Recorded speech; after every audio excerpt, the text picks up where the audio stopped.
મહેસાણાના કડીમાં કરોડોના જમીન કૌભાંડમાં આખરે ફરિયાદ નોંધાઈ। અમદાવાદના બિલ્ડર, ખરીદનાર, એનઆરઆઈ સહિત 14 સામે પોલીસ ફરિયાદ।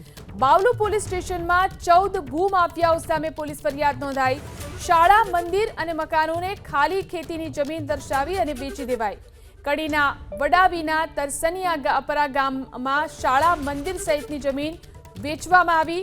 સરકારી પ્રાથમિક શાળા, નીલકંઠ મહાદેવ મંદિરની જમીન બારોબાર વેચી દેવામાં આવી।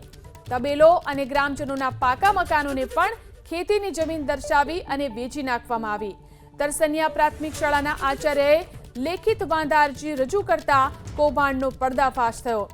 બિલ્ડર મિલન પટેલ, પરેશ પટેલ, સંગીતાબેન પટેલ સામે ફરિયાદ, તો બરીન પટેલ, કુશાલ પટેલ, વર્ષાબેન પટેલ, ચિરાગ પટેલ સામે પણ ફરિયાદ।